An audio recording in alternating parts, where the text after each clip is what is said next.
This is Overtime, a weekly moment of off-the-cuff commentary on everything from sports and politics to observations about everyday life from NFL All-Pro Carl Lee. Welcome to Overtime. Hello, ladies and gentlemen. This is Carl Lee, and this is our Overtime. Our Overtime is just a short segment of sometimes a recap of what we just talked about, and sometimes it's a little different. So I think the way the show went, I think we'll do a little bit of a just kind of a recap and kind of a civil conversation in and around the transfer and specifically South Charleston Hurricane game from a visual and emotional kind of a feel. So, Hollis, we were in the box and we were, like I said, we were talking in bits and pieces about the game and how it felt and how it looked. And for me, man, I've been in football all my life, and I hadn't really ever seen anything like that. And it was hard for me to sit in the box and us have this conversation and watch it. And I guess our earlier show probably has kind of ruffled some feathers and I would say so.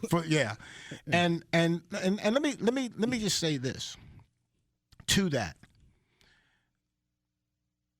I am fortunate enough to have this platform, and the platform for me is to speak what I believe. And is it right? It's just right to me. Doesn't have to be right for you. Doesn't have to be comfortable for you. And my co-host, you know, the good thing about him is he tries to balance it out because, you know, he wants to be on the rational side and maybe make things make sense and maybe reel me in sometimes. And I'm good with that. To me it's a great mix. But what I can't get past, what bothers me the most about this is you can't convince me that something is right when you're having these kinds of scores. You just can't. You know, the SSAC, all the people involved. You can't go to the game, watch it, and say that it's right, that this is right. You can't build these all-star teams. You can't build these franchise teams and leaving 14 and 15-year-olds to play against them. There is no competition. Somebody talked about on Facebook about culture, about the sports culture, how the sports culture is so good. What are you looking at? What are you thinking? So Hollis, tell me, what is the culture?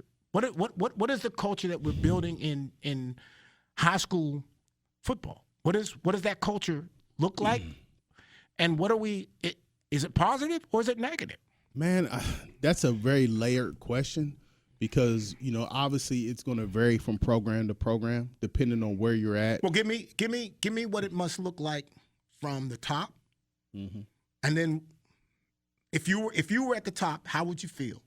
If you were at the bottom, how would you feel? Well, I think again, it's a layered question because I think what happens is that we're in an era now where people are trying to almost fast track the next level. So whatever that looks like, as far as, you know, getting college scholarships, getting noticed, getting attention, whatever that looks like, that's the era that we're in. Like I've just seen where now I think it's Georgia, Florida, New York. I want to say Texas. They're all opening up NIL deals for high school athletes now.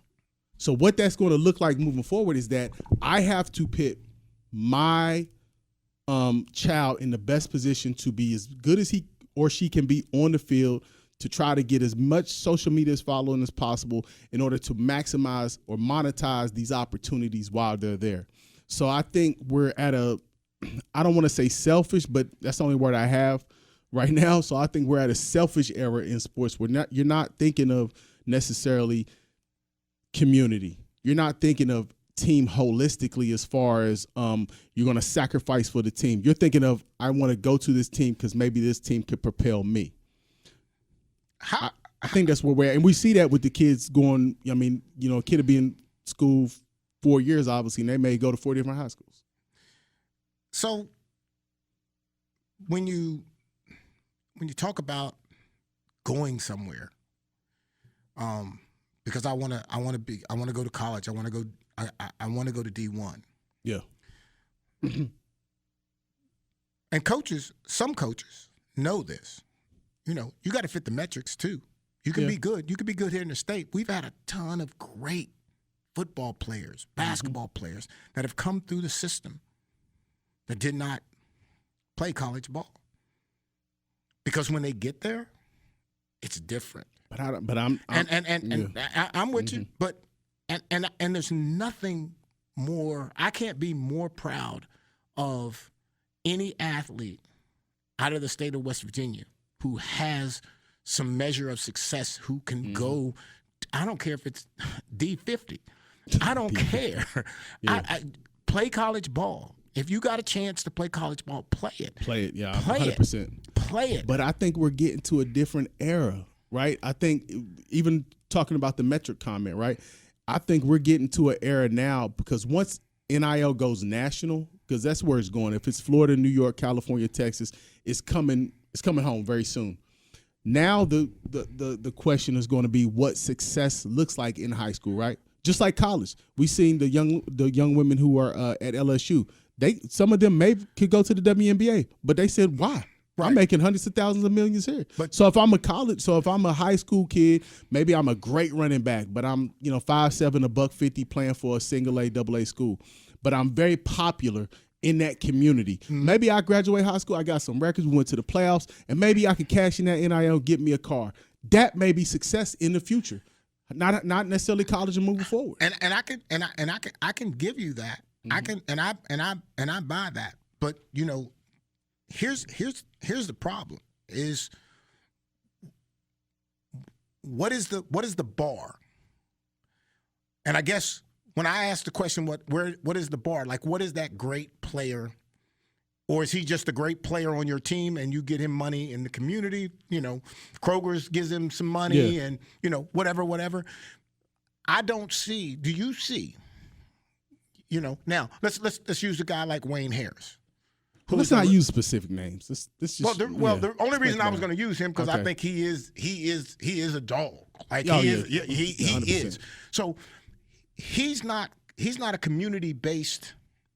Like he wouldn't be just a Huntington pay guy. If I'm a business in the state, I would reach out to him. Okay, yeah. And I'm using that as you see what I'm saying? Yeah, I see what you're saying. Now, if you're just a good kid in South Charleston and you're the best player on the team, maybe you're not good enough. You don't get the same dollars. Yeah.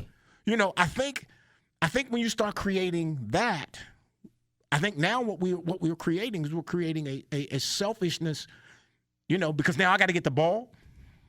Mm-hmm. You got to throw me the ball because I'm the receiver. Yeah. Because I'm trying to get money. But I think that's where we're already at. Not necessarily counting dollars, but we're already there because we're saying that, hey, if this ain't working over here, then I'm going to go over here. Am I going to transfer to a team that's already stacked with a lot of talent? Am I going to go there? Because here's the thing. Unless I can go be the dog, top dog, I ain't going. But not necessarily because, again, like I said this earlier in the show, if you're at if you're going to one of those teams, right, and you got a right tackle who's all world, he's getting all the D1 offers, he got 1,000, he's getting all the attention, and I happen to be the right guard, then I could possibly put myself in a position that if I could play up a little bit, maybe I could start garnering some of that attention, whether it's future NIL, whether it's but am I better where I'm at in the community that I'm at and playing and being one of the best players on the team? It depends. If you're playing at a community, you're playing at a school where you're not winning, you're getting beat bad every week. You may not be. Okay, as so opposed to going to a middle of the road team who's going to squeak in the playoffs or going to one of these powerhouses. so here's and the definition of powerhouse that's changed, right? Because it's going to go from coach to coach. Okay, so or wherever the coach goes, I should say. Okay, so here's a question for you that is in the political realm. Yeah. So when you start talking about fairness, yeah, right? Like everybody has to somewhat be, I don't want to say treated somewhat the same, So are we going to become this thing? Are we going to allow this situation where the top athletes have the ability to do what they want, go where they want, create these championship teams, and leave kids behind just for the losses? Are we going? Because again, to your point, if everybody's rushing to those teams, trying to get there, what are we leaving? Who are they going to play? Who are those? Who are those? I mean, at some point, who do you play? I mean, that's actually a good question, and that's a fair question. But I would like to replace the word equality with equity, right? Okay. Because I think what we're doing is we're, at the very least, giving the players some form of power, right? We're empowering the players, at least to some degree, to say, hey, if it's not working out over here, maybe I can go over here. And to your second point, who you're going to play, another great point. Because, again, as we've seen on Friday, you're not necessarily getting better playing, inferior talent. But I think what's going to the cream is going to rise to the top once you hit the playoffs. So I think that's when kind of the season is going to start, for lack of better words. But unfortunately, but the kid who does the right thing, stays on his team, is pretty good. Right, according to who though? The same would be for the guy who's playing on another team. Yeah. Who says that kid's good? He's on a good team. Okay. I mean, that's fair. So good, who's not, is relative to what you think. Yeah. So, but the kid who is good, and he's on South Charleston's football team, but he can't show out because 90% of the other team is older and better. Yeah, that's fair. Fair point. Where does he fit? Like that's tough. That's tough. And I thought equity, fairness to everybody, right, was what the school system is about. But no, I think the school system is about quality. I think what we're talking about is this okay? But it's okay in the sport. When I say equity, I can't even say the word today. I'm just strictly talking about the balance of power between coach and player. I think no longer does the coach, in and of himself or herself, hold the keys. I think there were past. Do you think that's good? I think that is good.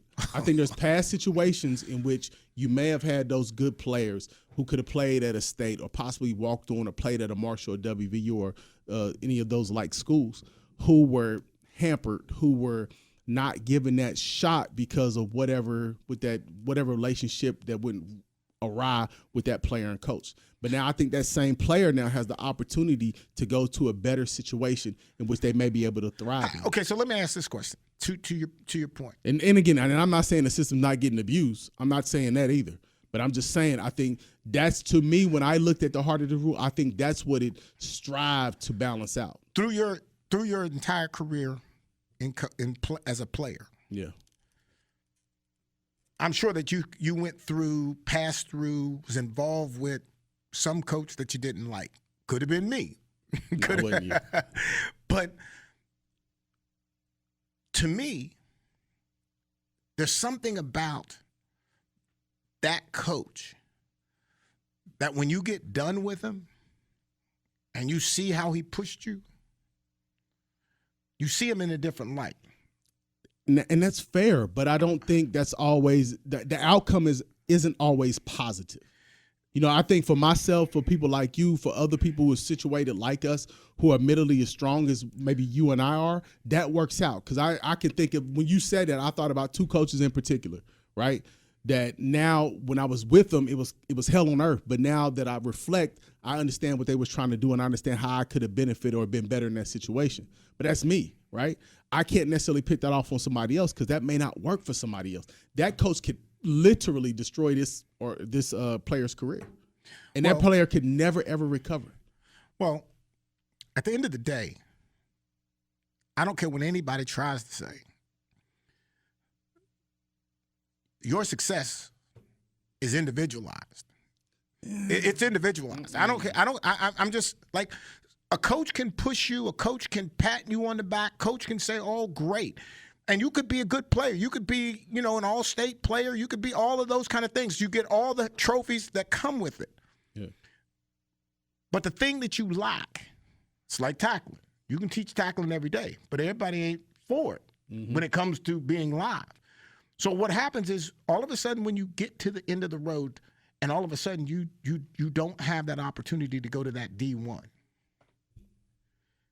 can't turn around and then blame that on the coach. Well, I'm not even talking about to that degree, right? Because I think if you're a player like that, then obviously if you were able to stay on the team and made it through, then as far as you going D1, if you fit the metrics and everything's equal, then that's kind of your own work and your own, like you said, based on the individual.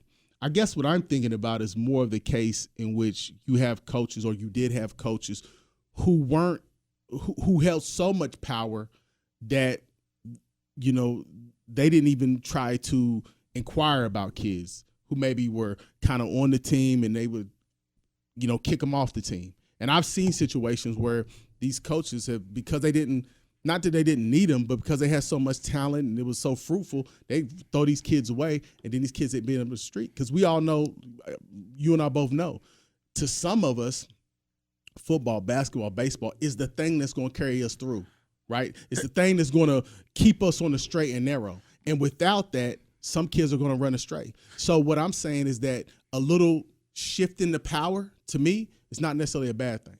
Well, I know at West Virginia State, I know for a fact that there were situations where I made sure I took care of players that crossed my path because they didn't have this or they didn't have this. Mm-hmm. I gave money to some players because allegedly you invested in the school scholarship fund, and I raised money. I raised my money to provide opportunity to give kids something that they could stay. Not saying that to brag, but to say that the objective for me isn't the ball. And that's what I'm trying to say. So think about a player, or think about a coach in that situation. This is a perfect situation. Think about a coach in that situation in the years that you were there, the mid-'90s, when you came, and all the players you helped, and you saved a group of guys that we know who they are, right? Mm-hmm. So think if it was another coach in that situation who didn't give a damn about that. All he wanted to do was figure out how can he get on the staff at WVU, how can he be a Division I or NFL coach, but he had to start a state. So his whole perspective probably may have looked different if you're going to give him too much of a problem. He's probably going to go raise the money. He's going to do everything he can to win. So maybe even has those players, and he skirts through. Because with you, those same players you talk about, you wasn't finna skirt no rules for them. They had to go get the grades. They had to go to class. They had to do all these things. So right. So if you have that coach who's just all about the power, all about winning in that situation, then those players in which you're talking about don't turn out and have because some of them guys, man, they're living great lives right now. Yeah. Right? Yeah. So, and for me, that's my struggle, Hollis, in trying to say, like, what is the measure? What is the measure of success when you're a coach? Is it the championships, or is it the lives of the players that you coach? I'm not saying it can't be both. Yeah. But I'm just saying what mattered to me everywhere that I went, state specifically, was about the players. The game itself would take care of itself. That would take care of itself, win, lose, or draw. But I needed to make sure that certain players who you probably can remember who wasn't interested in class. 100%. But make them interested in going and getting the grades that they needed to get so that they could play and become successful. Yeah. And then turn around and then they will turn around and do exactly what happened to them. What they got, they do. Yeah. So you pass that. Are we passing good stuff off to players? I think you still can. I'm not saying you can't. Yeah, I think you still can. And I'm sure that there are places that do. Yeah. I think you still can. I mean, even in light of a transfer rule, I think you still have some coaches who are going to do and again, whatever their reasons are, they maybe wanted to boast a resume to say, hey, I produced X amount of Division I or college athletes. So I think you still can have those same relationships, although it just looks different than what it was. All right. Well, ladies and gentlemen, this is Carl Lee and Hollis Lewis, and we're wrapping up a Let's Talk. And I'll close on this note. We've hit this topic over and over and over and over and over and over and over, and we probably won't ever get a chance to give it up because it'll probably show up in basketball, and teams will be affected. But what we want is just what I want is to make you think. You don't have to agree. You don't have to like. But I want you to have to think about it. And if I can make you think about it, maybe you might come on my side. I'm hoping to get Hollis at some point. I don't know when that might happen, but we'll see. But ladies and gentlemen, I appreciate you listening, and we're out. The opinions expressed on this program do not necessarily reflect the opinions of WVRC Media, its management, employees, or sponsors. Contact Carl Lee on email, letstalkcarllee@gmail.com, or text 409-422-7539.